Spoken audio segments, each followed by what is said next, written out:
menurut saya lebih baik dialog sama sama Pak Jody ya. Karena kalau topiknya tentang Trinitas, setahu saya Valen itu tidak punya literasi yang baik. Dia itu fakir literasi dan literatur. Selama ini banyak belajar dari Pak Jody. Menurut saya, Valen nggak level di sini. Pak Jody saja yang maju, biar saya hadapi lah Erben nonton. Karena Pak Jody mau bahas apa? Ayo kita diskusi dengan baik sini. Coba saya langsung share aja ya. Ya silakan. Oke, saya bacain dulu ya. Jadi ini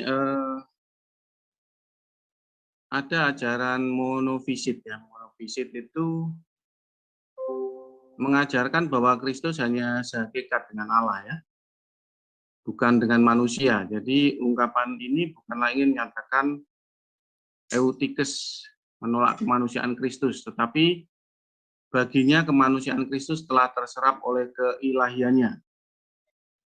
Atas pemikiran inilah eutikes dituduh sebagai imam yang menyebarkan ajaran sesat.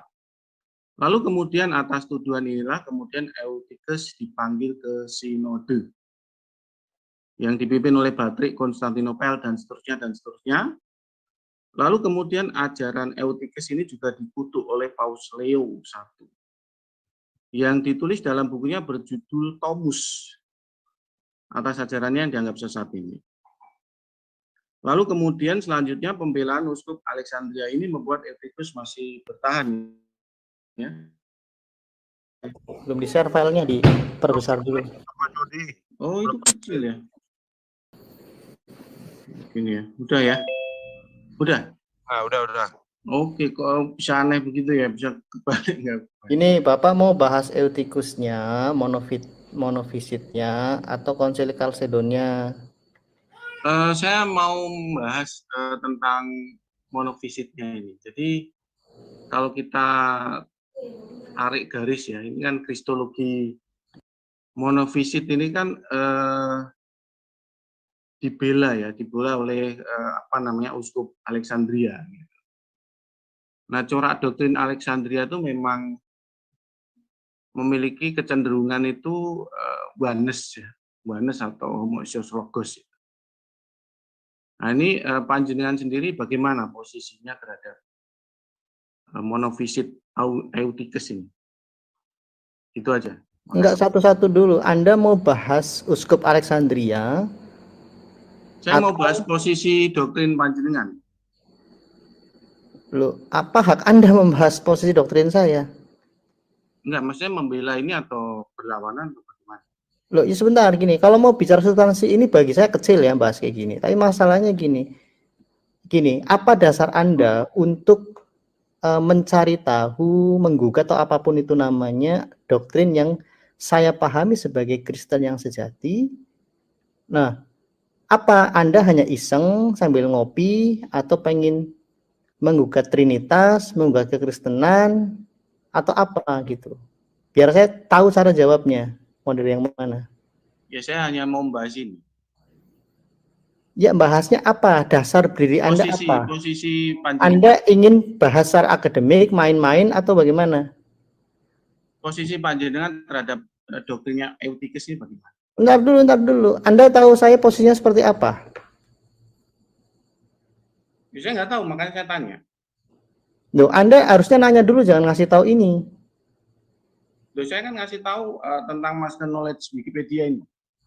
Lah buat apa? Saya juga bisa baca sendiri Wikipedia. Ngapain Anda ngasih tahu? Kan ini sebagai sumber acuan apa yang kita bahas. Ya, arahnya apa? Anda ingin apa gitu? Ya, pandangan panjenengan ini terhadap. Ya, kalau saya mengomentari ini, lalu arahnya Anda mau seperti apa? Pak Edo, sebentar. Enggak, ini arahnya bakal debat kusir nih. Enggak ya, dulu. Pak Jody. Yang dimaksud Edo nih, kan Pak Jody kan mau mengarahkan monofisit nih.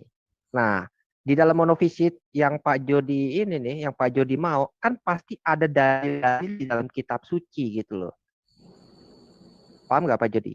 Jadi kalau memang Pak Jody mau menekankan di monofisitnya, Coba jelaskan dalilnya di dalam kitab suci. Jadi Pak Edo ini bisa menjelaskan gitu. Enggak, saya nggak mau masuk ke kitab suci dulu, karena pasti akan justru makin debat kusir. Menurut saya begini. Maksud Pak Jody untuk menanyakan itu ke Pak Edo tuh gunanya apa untuk Pak Jody? Ya, Gunanya Bapak ini langsung to the point saja. Bapak ingin bicara substansi Trinitas dalam kaitannya Bapak berseberangan dengan Trinitas atau bagaimana supaya jelas. Kalau Bapak hanya menanyakan ini posisi doktrin, saya bisa bicara dari sisi sejarah doktrin gitu.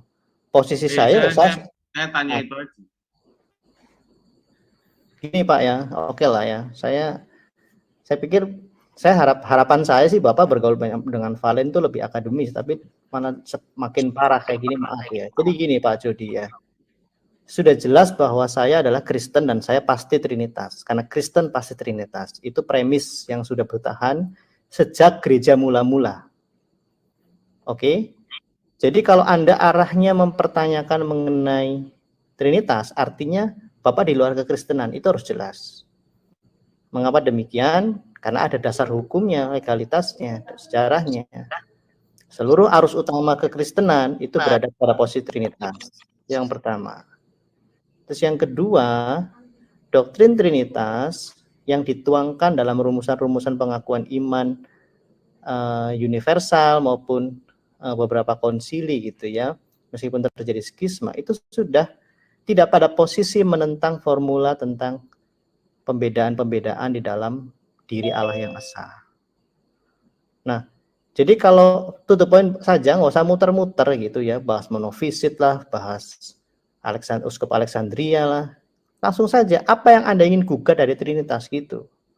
Maksudnya seperti itu loh. Kalau Anda mau pendekatannya dari kritik sejarah, kritik doktrin, dogmatika, oke. Tapi konsisten, tidak usah bahas mengenai tafsir ayat-ayat. Nah, itu ya. Kalau masalah yang tadi Pak ya, monofisit itu sudah diselesaikan di Konsili Chalcedon 451. Ya.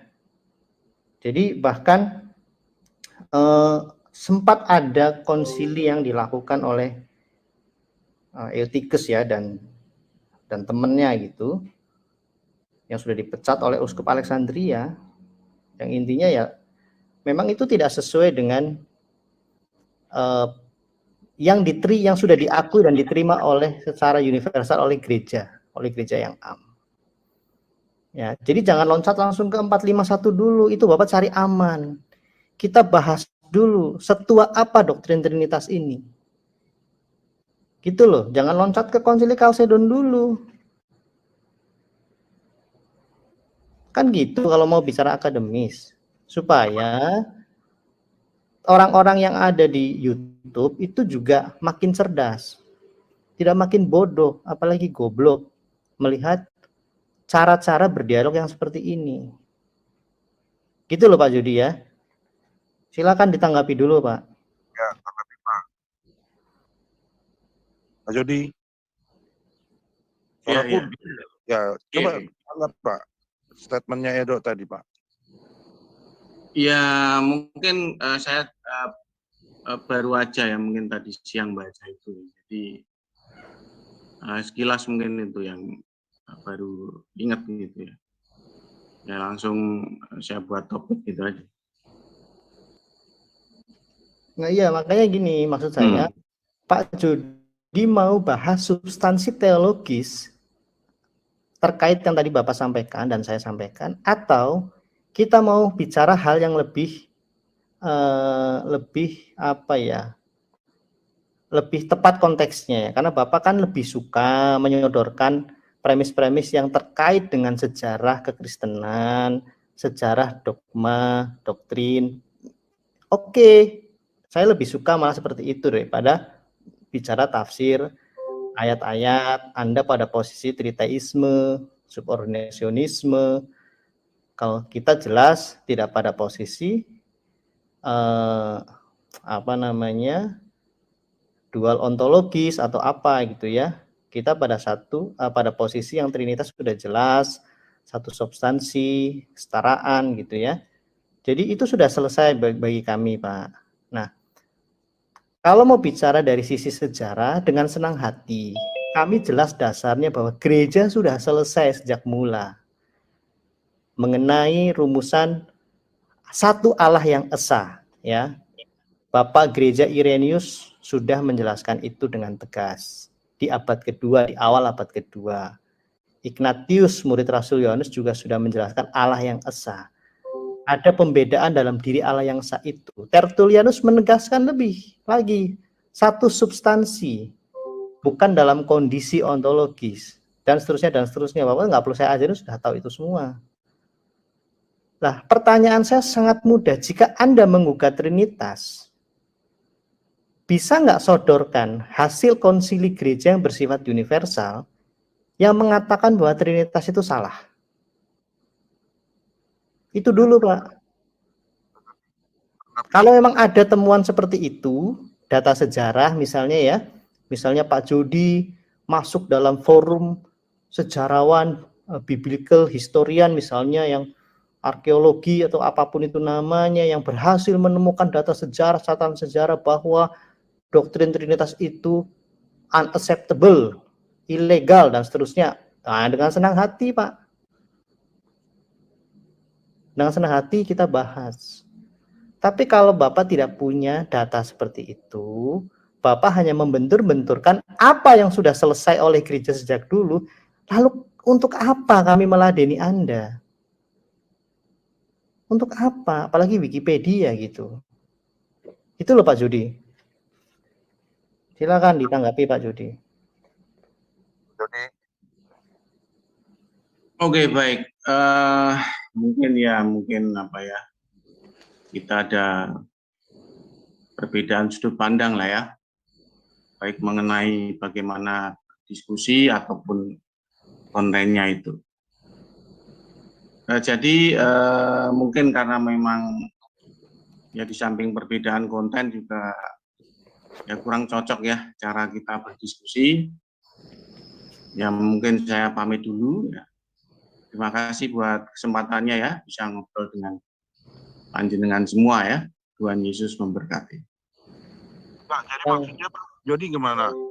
Tuhan Yesus Kristus, Pak. Ini Pak Jody takut nggak bisa, apa nggak punya literasi atau gimana? Udah keluar. Ya, habis Bro Heru langsung dibawa Pak Lugodam, ya takut lah dia. Aduh. Mampus itu, mencret-mencret itu di rumah tuh. Udahlah, konten lah layar Ben. Itu si Cuma. Lanjut. Oke ya. Cuma 9 menit, lanjut. Ini untuk mengisi kekosongan nih, tolong nggak seseorang ngomong. Nanti dikirain mereview. Atau saya tanggapin Jody sebentar, boleh 5 menit? Silakan. Boleh.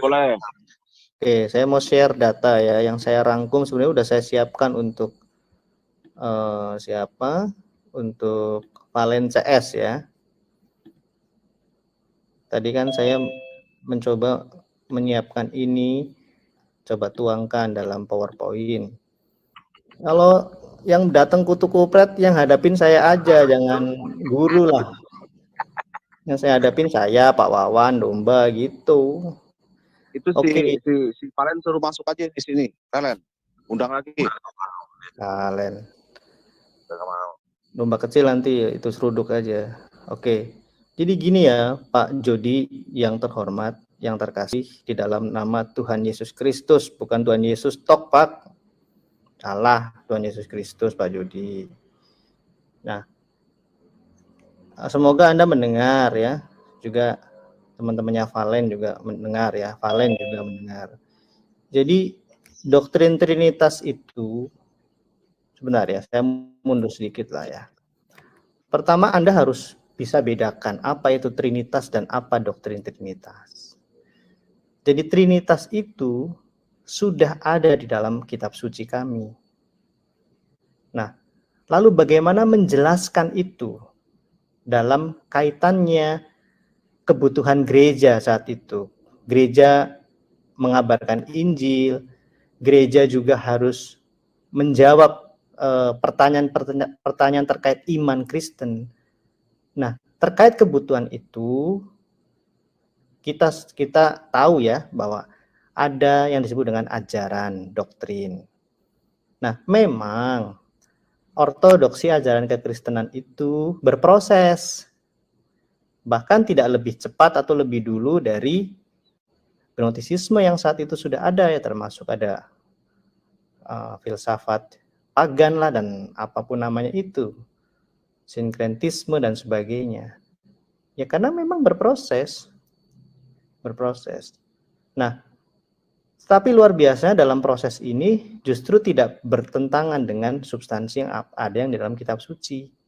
Nah, doktrin Trinitas ini dalam perkembangannya gitu ya, mampu dijelaskan dengan baik kepada dunia saat itu melalui konsili-konsili gereja yang gereja yang universal.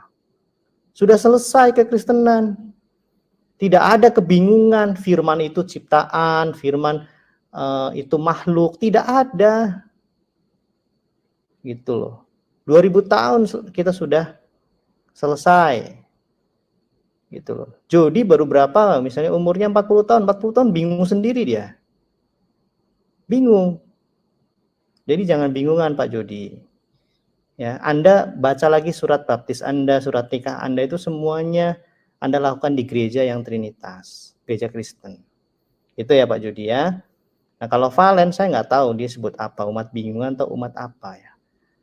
Antara bingung dan antara sok pintar itu susah didefinisikan. Jadi kembali ke masalah ini, Trinitas dengan doktrin Trinitas itu dibedakan dalam pemaknaannya, tetapi substansinya sama. Bagaimana menjelaskan apa yang tertulis di dalam kitab suci dan apa yang diajarkan oleh para rasul, ini penting. Karena gereja, karena Yesus Kristus mewariskan amanah agung itu kepada para murid saat itu, para rasul. Kemudian diwariskan kepada gereja. Nah, jelas Trinitas itu mengimani bahwa Allah itu adalah esa ya. Yesus Kristus mengajarkan itu, Musa mengajarkan itu, Rasul Yohanes mengajarkan itu, Rasul Paulus dan seterusnya sampai sekarang mengajarkan Allah yang esa. Di dalam kekekalannya itu Allah Bapa memiliki firman. Karena Bapa itu esa, firman-Nya esa, maka disebut anak tunggal. Ini bukan istilah biologis ya, istilah teologis. Dan ada rohnya, Roh Kudus. Itu jelas. Nah, doktrin Trinitas menjelaskan itu, keesaan Allah. Jadi doktrin Trinitas adalah doktrin keesaan Allah. Tetapi Allah yang bagaimana? Allah yang dipahami di dalam perjalanan sejarah membuat pewahyuan-pewahyuan, penyingkapan-penyingkapan kepada umatnya. Topik utamanya adalah keselamatan. Ini kalau orang Kristen pasti paham. Karena kami pakai otak. Tidak bingungan. Jadi kalau datang ke sini, bawa literatur yang jelas. Karena kami di sini orang pintar semua, makanya jadi Kristen. Paham ya? Berikutnya. Saya nggak bicara yang PL dulu deh. Ini tadi saya dapat materi dari Erben, saya tuangkan dalam presentasi. Jadi Erben tadi diskusi dengan saya, menyampaikan banyak hal. Saya minta izin untuk dicatat, dituangkan dalam presentasi. Nah, kita bicara deh di masa awal pasca para rasul. Di situ ada bapak-bapak apostolik gitu ya. Di dalamnya ada bapak-bapak apologetika. Salah satunya adalah Justin Martyr ya, sesuai dengan nama saya Justin. Nah, Justin Martyr ini bagus nih, salah satu, kalau teman-teman nanti bisa ya, di situ ada apa sih itu, websitenya yang terkenal itu Early Christian Writing kalau tidak salah. Itu teman-teman cari ya, Church Father Justin Martyr tahun 150-160 Masehi. Ya, dengarkan ini ya, 150 abad kedua nih Pak Jody. Nah, ini tulisannya First Apology. Ya. Ini chapter 61 dan 65.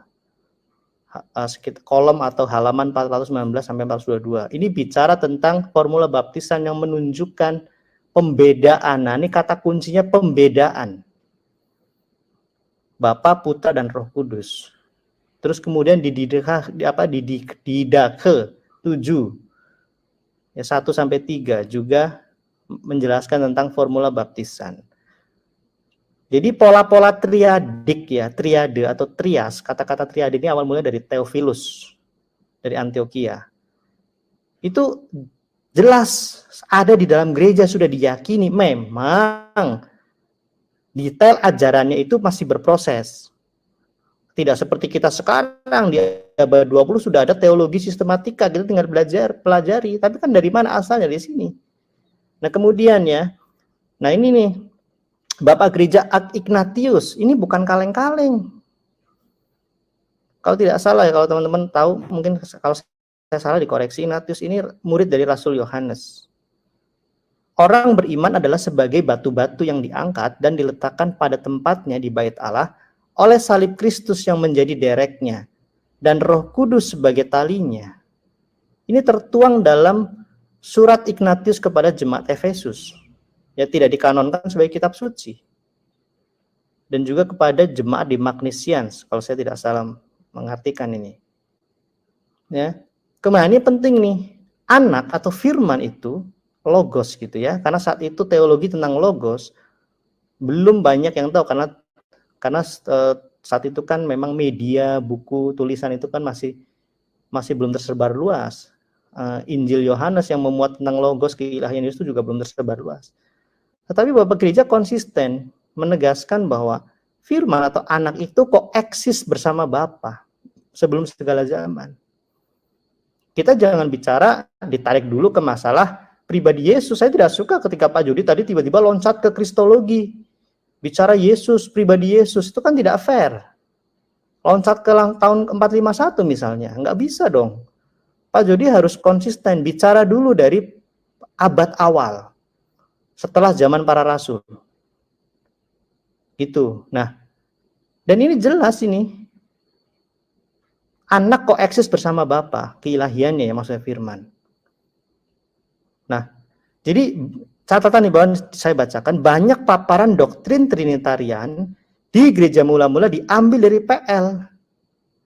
Nah, kalau kita jabarkan tulisan-tulisan mereka, ayat-ayatnya, saya pikir Valen dalam hitungan 5 menit sudah lari terkencing-kencing. Syukur tidak kencing di celana.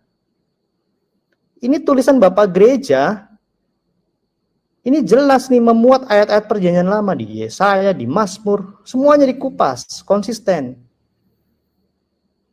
Gitu loh. Jadi ini namanya data akademis. Jangan kau kesini bawa Wikipedia, bikin malu saja. Ngapain aja kau Jody selama ini? Makanya kau sering kontak saya, panggil ke, kau banyak nongkrong sama Valen sih, saya heran. Oke, sorry bercanda ya Pak Jody ya, intermezzo. Nah, ini Pak Jody. Kristologi logos ya. Irenaeus dulu lah. Ya, uskup di Lyon 130. Nah, ini sampai 200 Masehi. Dia menjelaskan Allah yang esa, konsisten. Kemudian dia menjelaskan tentang ketatalayanan dalam diri Allah yang esa itu dalam kaitannya keselamatan, ketatalayanan atau keekonomian. Nah, berproses secara sejarah. Gitu. Saya bukan mahasiswa teologi, belum STH lah. Saya pengen belajar, tapi saya beli buku gitu loh, Pak Jody. Beli buku murah. Astaga, Pak Jody murah beli buku teologi sistematika. Kau belajar apa itu tentang wahyu umum dan wahyu khusus. Jangan bikin malu dunia peronlinean lah.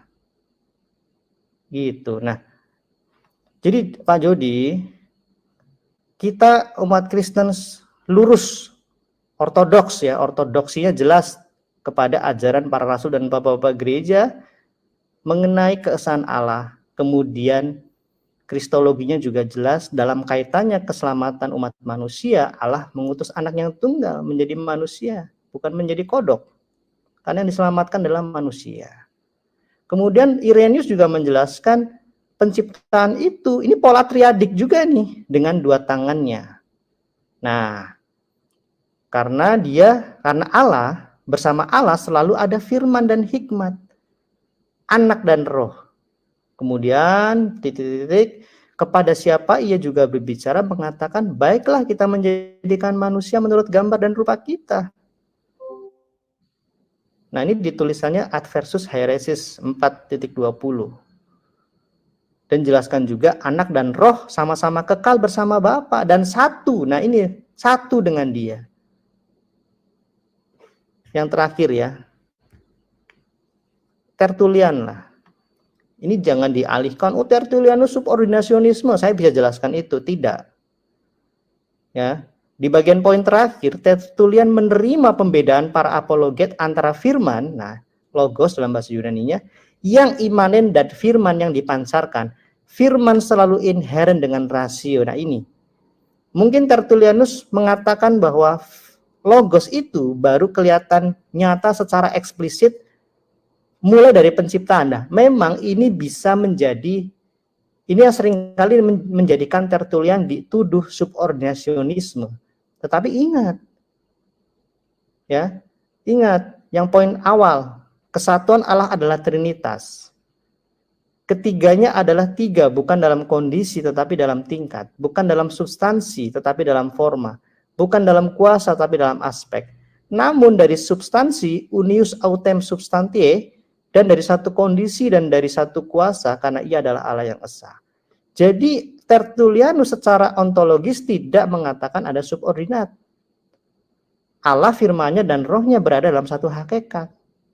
Terbukti kan? Lurus dengan Irenaeus dan Ignatius. Nah, terkait misalnya kerajaan, jelas ketika dalam tulisannya Against Praxeas, yang memang modalisme ya, Bapa, Putra, dan Roh Kudus adalah pribadi yang sama, Praxeas itu dilawan oleh Tertullian. Terkait masalah kerajaan, nah ini statementnya jelas, dalam hal Allah, anak dan roh begitu terkait erat dengan monarki yang tidak mungkin digulingkan. Ya, ketika raja gitu menyerahkan kekuasaan atau membagi kekuasaan kepada anaknya, itu tetap sebuah kerajaan, bukan dua kerajaan. Nah, jadi itu teman-teman yang bisa saya sampaikan untuk merespon Pak Jody tadi. Sebenarnya sangat disayangkan, karena saya berharap Pak Jody itu mampu bertindak seperti akademisi.